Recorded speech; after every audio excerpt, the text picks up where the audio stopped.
ਤੁਸੀਂ ਜਦੋਂ ਵੀ ਆਵਾਮ ਨੂੰ ਫॉर ਗ੍ਰਾਂਟਡ ਲਓਗੇ, ਆਵਾਮ ਤੁਹਾਡੇ ਨਾਲ ਕੁੱਤੇ ਵਾਲੀ ਕਰੇਗੀ।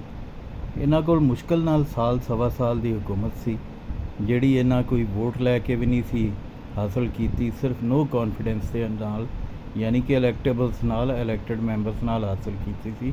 ਕੋਈ ਫਰੈਸ਼ ਮੈਂਡੇਟ ਨਹੀਂ ਸੀ। ਉਹਦੇ ਵਿੱਚ ਆ ਕੇ ਇਸ ਤਰ੍ਹਾਂ ਮਹਿੰਗਾਈ ਕਰਨੀ ਇੰਨੀ ਜ਼ਿਆਦਾ, ਅਤੇ ਫਿਰ ਸੋਚਣਾ ਕਿ ਤੁਸੀਂ ਇਲੈਕਸ਼ਨ ਜਿੱਤ ਲਓਗੇ, ਇਹ ਕਿਵੇਂ ਮੁਮਕਿਨ ਸੀ। ਸਾਰਿਆਂ ਤੋਂ ਬੁਨਿਆਦੀ ਰੀਜ਼ਨ ਇਲੈਕਸ਼ਨ ਹਾਰਨ ਦੀ ਮਹਿੰਗਾਈ ਹੈ। ਇਹ ਨਾਅਹਲ ਲੀਡਰਸ਼ਿਪ ਸਮਝਦੀ ਹੈ ਕਿ ਅਸੀਂ ਜਿਵੇਂ ਮਰਜ਼ੀ ਆਵਾਮ ਨਾਲ ਕਰ ਲਈਏ, ਆਵਾਮ ਬੋਲੇਗੀ ਨਹੀਂ।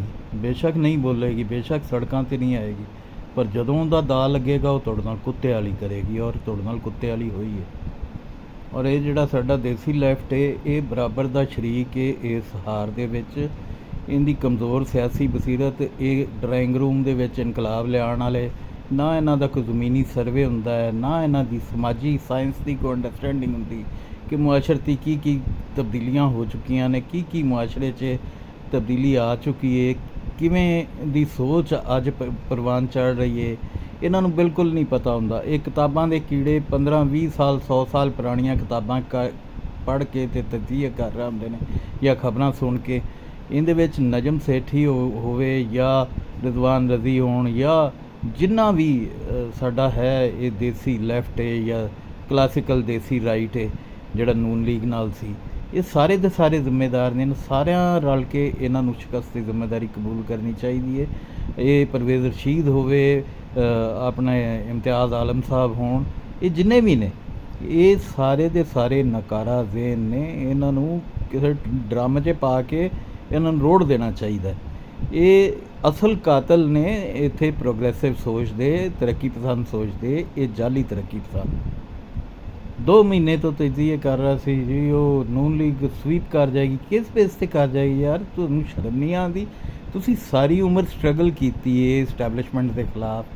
ਅੱਜ ਤੁਸੀਂ ਇੱਕ ਜਰਨੈਲ ਦੀ ਦਿੱਤੀ, ਆਰਮੀ ਚੀਫ ਦੀ ਦਿੱਤੀ ਹਕੂਮਤ 'ਤੇ ਫਖਰ ਕਰ ਰਹੇ ਹੋ, ਔਰ ਉਸੇ ਦੀ ਬੁਨਿਆਦ 'ਤੇ ਤੁਸੀਂ ਕਹਿ ਰਹੇ ਹੋ ਕਿ ਤੁਹਾਨੂੰ ਕਲੀਨ ਸਵੀਪ ਹੋ ਜਾਏਗਾ।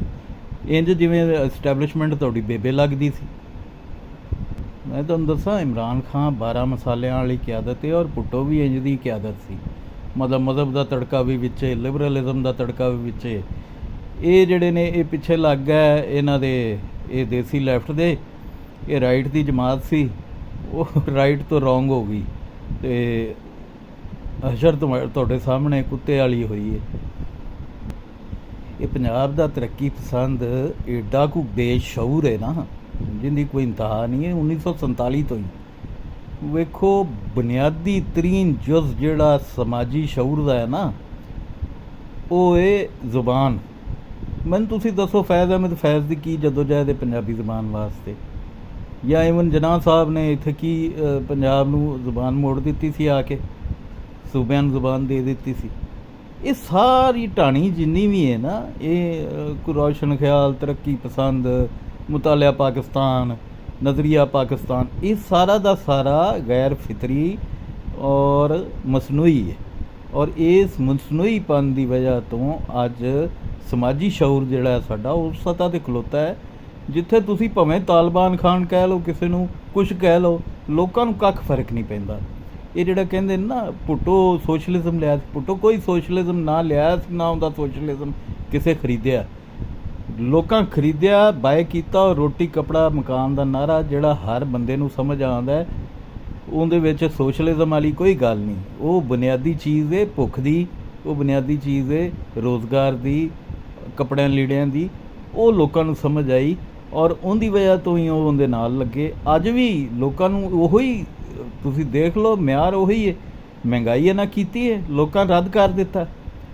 ਬਾਕੀ ਜੇ ਇਮਰਾਨ ਨੂੰ ਉਹਨਾਂ ਮੁੰਤਖਬ ਕੀਤਾ, ਅਤੇ ਉਹਦੇ ਪਿੱਛੇ ਅਗਰ ਕੋਈ ਕਿਤੇ ਸਮਾਜੀ ਸ਼ਊਰ ਦੀ ਕੋਈ ਪਸਤੀ ਦਾ ਹਿੱਸਾ ਹੈ, ਅਮਰੀਕਾ ਮੁਰਦਾਬਾਦ ਦੇ ਨਾਅਰੇ ਹੈ ਨੇ, ਅਤੇ ਉਹ ਚੱਲਣੇ ਸਨ। ਭੁੱਟੋ ਸਾਹਿਬ ਵੀ ਤਾਂ ਇਹੀ ਕੀਤਾ, ਉਹ ਇਸਲਾਮਿਕ ਸਮਿਟ ਬੁਲਾਈ, ਫਲਾਨਾ ਕੀਤਾ। ਇਹਨੇ ਵੀ ਮਜ਼ਹਬ ਦਾ ਇਸਤੇਮਾਲ ਕੀਤਾ, ਉਹਨਾਂ ਵੀ ਕੀਤਾ, ਅਤੇ ਉਹ ਤਾਂ ਹੋਣਾ ਹੀ ਹੋਣਾ ਸੀ। ਲੇਕਿਨ ਉਹ ਕਦੀ ਅਕਸਰੀਅਤ ਨਹੀਂ ਸੀ ਦਵਾ ਸਕਦਾ। ਅਕਸਰੀਅਤ ਦਵਾਈ ਦੋ ਨੂੰ ਇਸੇ ਚੀਜ਼ ਨੇ। ਉਹਨੇ ਜਿਹੜਾ ਨਾਅਰਾ ਮਾਰਿਆ ਰੋਟੀ ਕੱਪੜੇ ਮਕਾਨ ਦਾ, ਔਰ ਇਹ ਜਿਹੜਾ ਇੱਥੇ ਆ ਕੇ ਇਹਨਾਂ ਜਿਹੜੀ ਮਹਿੰਗਾਈ ਕੀਤੀ, ਇਹਦਾ ਕੋਈ ਕ੍ਰੈਡਿਟ ਨਹੀਂ ਸੀ ਇਮਰਾਨ ਖਾਨ ਦਾ। ਇਹ ਹਕੂਮਤ 'ਚ ਨਾ ਆਉਂਦੇ ਤੇ ਇਮਰਾਨ ਖਾਨ ਇਸੇ ਤਰ੍ਹਾਂ ਰਿਵਰਸ ਹੋ ਕੇ ਉਹਦੇ ਨਾਲ ਕੁੱਤੇਆਣੀ ਹੋਣੀ ਸੀ। ਅਗਰ ਇਹ ਭੁੱਖ ਨਾ ਵਿਖਾਉਂਦੇ, ਇਹ ਇਸਟੈਬਲਿਸ਼ਮੈਂਟ ਦੇ ਗੋਡੇ ਨਾ ਫੜਦੇ, ਜਨਰਲ ਬਾਜਵਾ ਦੇ ਗੋਡੇ ਫੜ ਕੇ ਤੇ ਹਕੂਮਤ 'ਚ ਨਾ ਆਉਂਦੇ, ਤੇ ਸਿਰਫ ਸਾਲ ਸਵਾ ਸਾਲ ਦਾ ਮਸਲਾ ਸੀ। ਔਰ ਫਿਰ ਅਗਰ ਹਕੂਮਤ ਲੈ ਵੀ ਲਈ ਸੀ ਤੇ ਇੰਨੀ ਮਹਿੰਗਾਈ ਕਰਨ ਦੀ ਬਿਲਕੁਲ ਲੋੜ ਨਹੀਂ ਸੀ। ਸਾਲ ਇੱਕ ਕੌਮ ਨੂੰ ਰਿਲੀਫ ਦਿੰਦੇ, ਆਪਣੀ ਗੁੱਡਵਿਲ ਇਸਟੈਬਲਿਸ਼ ਕਰਦੇ। ਇਹ ਪਤਾ ਨਹੀਂ ਕਿਸ ਗਲਤਫਹਿਮੀ 'ਚ ਸਨ ਕਿ ਕਿੱਡੇ ਕੁ ਪਾਪੂਲਰ ਲੀਡਰ ਨੇ ਇੱਥੋਂ ਦੇ, ਮੁਸਤਫਾ ਕਮਾਲ ਨੇ, ਕਿ ਕੋਈ ਨੈਲਸਨ ਮੰਡੇਲਾ ਨੇ ਇੱਥੋਂ ਦੇ, ਕਿ ਇਹ ਜਿਵੇਂ ਮਰਜ਼ੀ ਕਰ ਲੈਣ ਤੇ ਆਵਾਮ ਜਿਹੜੀ ਇਹਨਾਂ ਨੂੰ ਕਬੂਲ ਕਰ ਲੈਗੀ। ਇਹ ਸਾਰੇ ਕਲੈਕਟਿਵਲੀ ਇੱਕ ਜ਼ਰਦਾਰੀ ਕਲੈਕਟਿਵ ਵਿਜ਼ਡਮ ਦੀ ਗੱਲ ਕਰਦਾ। ਇਹਨਾਂ ਦਾ ਕਲੈਕਟਿਵ ਵਿਜ਼ਡਮ ਹੀ ਫੇਲੀਅਰ ਹੈ ਸਾਰਿਆਂ ਦਾ, ਨੂਨ ਲੀਗ ਦਾ ਵੀ ਤੇ ਪੀਪਲਸ ਪਾਰਟੀ ਦਾ ਵੀ। ਰੱਬ ਰਾਖਾ। ਤੁਹਾਨੂੰ ਇੱਕ ਗੱਲ ਆਖਰੀ ਦੱਸਦਾ ਜਾਂ, ਤੁਸੀਂ ਆਮ ਲੋਕ ਜੇ, ਅਸੀਂ ਆਮ ਲੋਕ ਹਾਂ। ਜੇ ਤੁਸੀਂ ਸਾਡਾ ਸਾਥ ਨਾ ਦਿੱਤਾ ਤੇ ਇੱਥੇ ਇਹੀ ਹਾਲਤ ਰਹਿਣੀ ਹੈ। ਇੰਜ ਦੇ ਲੋਕ ਇਮਰਾਨ ਖਾਨ ਹਟ ਕੇ ਆਉਂਦੇ ਰਹਿਣੇ ਨੇ। ਅਸੀਂ ਪ੍ਰੋਗਰੈਸਿਵ ਸੋਚ ਵਾਲੇ ਹਾਂ। ਸਾਡੇ ਕੋਲ ਅਗਰ ਕੋਈ ਸ਼ੈ ਨਹੀਂ ਹੈ ਤੇ ਉਹ ਇਹੋ ਹੀ ਜਾਇਜ਼ ਨਾਜਾਇਜ਼ ਪੈਸਾ ਨਹੀਂ ਹੈ। ਅਸੀਂ ਸ਼ਊਰ 'ਚ, ਅਸੀਂ ਵਿਜ਼ਡਮ 'ਚ, ਅਸੀਂ ਹਕਮਤ 'ਚ, ਅਸੀਂ ਦਨਾਈ 'ਚ, ਅਸੀਂ ਸਿਆਸਤ 'ਚ ਇਹਨਾਂ ਤੋਂ ਬਿਹਤਰ ਹਾਂ। ਅਸੀਂ ਤੋਂ ਮੁਰਾਦ ਓਵਰਆਲ ਸਾਰਾ ਪੰਜਾਬ। ਮੈਂ ਇਕੱਲੇ ਦੀ ਗੱਲ ਨਹੀਂ ਕਰ ਰਿਹਾ। ਸਾਡੀ ਜਮਾਤ, ਸਾਡੇ ਪੰਜਾਬ ਦੇ ਨੌਜਵਾਨ, ਪੜ੍ਹੀ ਲਿਖੀ ਨੌਜਵਾਨ ਐਲੀਟ ਜਿਹੜੀ ਨਹੀਂ, ਉਹ ਨਹੀਂ, ਆਮ ਮਤਵਸਤ ਤਬਕੇ ਦਾ ਮਿਡਲ ਕਲਾਸ ਪੰਜਾਬੀ ਨੌਜਵਾਨ ਜਿਹੜਾ ਪੜ੍ਹ ਲਿਖ ਗਿਆ ਔਰ ਅੱਜ ਨੌਕਰੀਆਂ ਦੀ ਖਾਤਰ ਖੁਆਰ ਹੁੰਦਾ ਫਿਰਦਾ ਹੈ, ਅਸੀਂ ਉਹਦੀ ਗੱਲ ਕਰਨੇ ਆ। ਉਹ ਜਦੋਂ ਆਏਗਾ ਉਹ ਮਸਾਇਲ ਵੀ ਸਮਝੇਗਾ, ਗ੍ਰਾਸ ਰੂਟ ਇਸ਼ੂਜ਼ ਨੂੰ ਵੀ ਸਮਝੇਗਾ, ਔਰ ਉਹੀ ਤੁਹਾਨੂੰ ਅੱਗੇ ਲੈ ਕੇ ਜਾਏਗਾ, ਉਹੀ ਪਾਕਿਸਤਾਨ ਨੂੰ ਅੱਗੇ ਲੈ ਕੇ ਜਾਏਗਾ। ਅਵਲ ਆਖਰ ਪੰਜਾਬ, ਜੀਵਨ ਪੰਜਾਬੀ ਲਾਲ, ਪੰਜਾਬ ਨੈਸ਼ਨਲ ਮੂਵਮੈਂਟ ਦਾ ਸਾਥ ਦਿਓ ਤੇ ਉਂਝ ਹੀ ਤਬਦੀਲੀ ਲਿਆਓ ਜਿਵੇਂ ਚੜ੍ਹਦੇ ਪੰਜਾਬ 'ਚ ਆਮ ਆਦਮੀ ਪਾਰਟੀ ਦੀ ਤਬਦੀਲੀ ਆਈ ਹੈ। ਸਾਡੇ ਨਾਲ ਜੁੜੋ। ਇਹਨਾਂ ਤੋਂ ਤੁਹਾਨੂੰ ਕੁਛ ਨਹੀਂ ਲੱਭਣਾ। ਇਹ ਹਾਰ ਚੁੱਕੇ ਨੇ ਇਮਰਾਨ ਖਾਨ ਕੋਲੋਂ। ਇਹ ਅਗਲੇ 1000 ਸਾਲ ਵੀ ਉਹਦੇ ਕੋਲੋਂ ਹਾਰਦੇ ਹੀ ਰਹਿਣਗੇ।